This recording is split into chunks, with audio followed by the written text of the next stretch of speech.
आज का वचन गुड फ्राइडे क्यों मनाया जाता है? देखिए, गुड फ्राइडे का मतलब प्रभु यीशु की मृत्यु का शोक दिवस है, क्योंकि प्रभु यीशु की मृत्यु का असली कारण मनुष्य जाति का उद्धार और पवित्र शास्त्रों की बातों को पूरा करने के लिए हुआ था। जरा सोचिए, जो अंधे को आंख, लंगड़े को पैर, गूंगों को वाणी और मुर्दों को जिंदा कर सकता है, क्या वो क्रूस पर मर सकता है? या उसे कोई भी मार सकता है? कदापि नहीं। परंतु प्रभु पवित्र शास्त्र के वचन को पूरा करने के लिए अपना जीवन दिया था और मनुष्य जाति का उद्धार के लिए स्वेच्छा से अपना प्राण दे दिया। मत्ती 26 अध्याय 51 से 56 तक में वचन में भी देखने को मिलता है। और देखो, यीशु के साथियों में से एक ने हाथ बढ़ाकर अपनी तलवार खींच ली जब प्रभु को पकड़ने के लिए गेतसमनी बारी में लोग आए थे। उस समय यीशु के साथियों में से एक ने अपनी तलवार खींचकर क्या किया? महायाजक के दास पर चलाकर उसका कान उड़ा दिया। तब यीशु ने उससे कहा, अपनी तलवार काठी में रख ले, क्योंकि जो तलवार चलाते हैं वे सब तलवार से नाश किए जाएंगे। क्या तू नहीं समझता कि मैं अपने पिता से विनती कर सकता हूँ और वह स्वर्गदूतों की 12 पलटन से अधिक मेरे पास अभी उपस्थित कर देगा? प्रभु कह रहे हैं कि जो तलवार तुमने खींची है, तलवार चलाई है, उससे अपने काठी में, म्यान में रख ले, क्योंकि जो तलवार चलाते हैं वे तलवार से मारे जाते हैं। परंतु यहाँ प्रभु कह रहे हैं, यदि मैं चाहूँ तो स्वर्ग से 12 पलटन से भी अधिक स्वर्गदूत आ जाएंगे मेरी रक्षा के लिए। परंतु आगे लिखा है, पवित्र शास्त्र की ये बातें कि ऐसा ही होना आवश्यक है, क्यों कर पूरी होगी। यदि मैं स्वर्गदूत की पलटन को यहाँ बुलाऊं तो पवित्र शास्त्र की बात पूरी नहीं होगी, परंतु पवित्र शास्त्र की बात पूरा होना आवश्यक है, प्रभु का कहना है। फिर आगे लिखा है, उसी घड़ी यीशु ने भीड़ से कहा, क्या तुम तलवारें और लाठियां लेकर मुझे डाकू के समान पकड़ने के लिए निकले हो? मैं हर दिन मंदिर में बैठकर उपदेश दिया करता था और तुमने मुझे नहीं पकड़ा, परंतु यह सब इसलिए हुआ है कि भविष्य वक्ताओं के वचन के पूरे हो।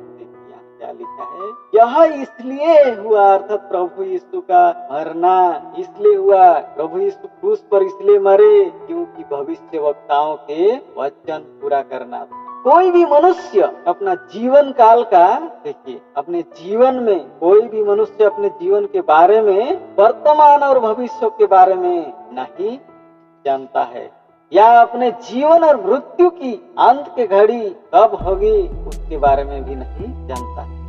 परंतु ईश्वर के लिए, देखिए, परमेश्वर के लिए कुछ भी असंभव नहीं। देखिए, गुड फ्राइडे के बारे में और एक महत्वपूर्ण बात का पता इस वचन से चलता है। प्रभु यीशु चेलों को अपनी मृत्यु किस प्रकार होने वाला था पहले से ही एक बार नहीं बल्कि 3 बार बता चुके थे, परंतु वे इस बात को समझ नहीं पाए थे। समय समझने में उन्हें दिक्कत हुई, क्योंकि वे उसे पूछने का साहस नहीं करते थे। देखिए, यह मत्ती 16:21 से 23 के वचन में प्रथम भविष्यवाणी की प्रभु का अपने मृत्यु के विषय में प्रथम भविष्यवाणी मत्ती 16:21 से 23 के वचन में लिखा। उस समय से यीशु अपने चेलों को बताने लगा कि मुझे अवश्य है कि यरूशलेम को जाऊं और पुरनियों और महायाजकों और शास्त्रियों के हाथ से बहुत दुख उठाऊं और मार डाला जाऊं और तीसरे दिन जी उठूं। देखिए, यहाँ मरने के बारे में और जी उठने के बारे में, दुख उठाने के बारे में पहले से ही प्रभु यीशु अपने चेलों को अवगत कराए थे, बताए थे। कोई भी मनुष्य अपने जीवन की 1 सेकंड के बाद क्या होने वाला है उससे मालूम नहीं चलता है, परंतु प्रभु को सब मालूम था, सब जानते हैं प्रभु। फिर आगे लिखा है, इस पर पतरस उसे, इसका प्रमाण प्रभु देना चाह रहे हैं, इस पर पतरस उससे अलग ले जाकर झिड़कने लगा कि हे प्रभु, परमेश्वर ना करे तुझ पर ऐसा कभी ना होगा। देखिए, यहाँ रोक रहा है। मनुष्य होने से कोई भी कहेगा कि भाई तू क्यों मरना चाहता है, तेरे मरने के बारे में क्यों ऐसी भविष्यवाणी कर रहा है, परंतु यहाँ प्रभु यीशु क्या कह रहे हैं, देखिए आगे क्या लिखा है? उसने फिर कर पतरस से कहा, हे शैतान, मेरे सामने से दूर हो, तू मेरे लिए ठोकर का कारण है, क्योंकि तू परमेश्वर की बातें नहीं पर मनुष्य की बातों पर मन लगाता है। देखिए, यहाँ योजना परमेश्वर की थी कि प्रभु यीशु क्रूस पर मरेंगे। क्रूस पर मरने का स्वर्गीय योजना था, अन्यथा इस धरती के लोगों का उद्धार पाना मुश्किल। इसलिए प्रभु यीशु क्रूस पर मरे। और दूसरी भविष्यवाणी मत्ती 17 अध्याय 21 से 22 की वचन में देखने को मिलता है। जब वे गलील में थे तो यीशु ने उससे कहा, मनुष्य का पुत्र मनुष्य के हाथ में पकड़ाया जाएगा और वे उससे मार डालेंगे और वह तीसरे दिन जी उठेगा। यह दूसरा भविष्यवाणी थी। मनुष्य का पुत्र था प्रभु यीशु को लोग पकड़ेंगे और मार डालेंगे, परंतु वह तीसरे दिन में जी उठेगा। और तीसरी भविष्यवाणी मत्ती 20 अध्याय 17 से 19 तक आयत में देखने को मिलता है।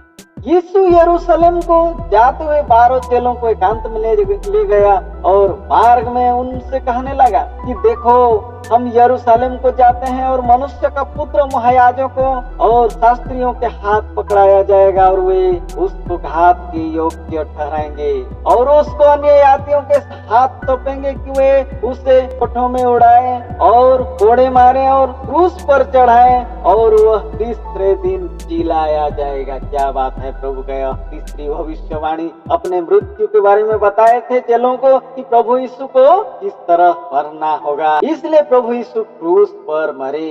शुरू में ईश्वर नबियों के द्वारा लोगों से बातें की, आज्ञा न मानने पर दंड भी दिया, फिर भी मनुष्य का। और दूसरी बात देखिए, शुरू में परमेश्वर नबियों के द्वारा लोगों से बातें की, आज्ञा न मानने पर दंड भी दिया, फिर भी मनुष्य का परमेश्वर के प्रति भय न रहा और परिवर्तन न होकर पाप पर पाप करता रहा। इसलिए जब मनुष्य परमेश्वर की दंड से भयभीत न हुआ तो परमेश्वर अपनी प्रेम और करुणा के द्वारा मनुष्य को अपने ओर खींच लाने के लिए अपने एक लौते पुत्र को सूली पर चढ़ा दिया, जिससे जो कोई उस पर विश्वास करे वह अनंत जीवन पाएगा। गुड फ्राइडे का यह दिन हमें यह बताता है कि क्या हम अपनी बोली वचन और चाल चलन से ईश्वर के करीब हैं? क्या हम अपने पुराने स्वभाव को छोड़कर ईश्वर की इच्छा के अनुसार जीवन जी रहे हैं? अगर अब तक नहीं बदले हैं तो परमेश्वर की उस महान अनुग्रह को स्मरण करें, जिसने मानव जाति के उद्धार के लिए अपनी पुत्र की मृत्यु को स्वीकार कर ली। जरा सोचिए, अगर परमेश्वर पापियों को दंड देने लग जाए तो कोई भी मनुष्य जीवित न रहेगा, क्योंकि रोमियो 3:23 की वचन कहता है कि सब ने पाप किया है। इसलिए मनुष्य को सुधरने का अंतिम अवसर के तौर पर जिस तरह प्रभु यीशु अपनी क्रूस की मृत्यु के द्वारा पाप की मृत्यु को नाश किया और यह प्रमाण दिया कि यदि कोई प्रभु पर विश्वास करता है तो वह जीवित रहेगा, अर्थात अंतिम दिन प्रभु से पुनर्जीवित कर देंगे।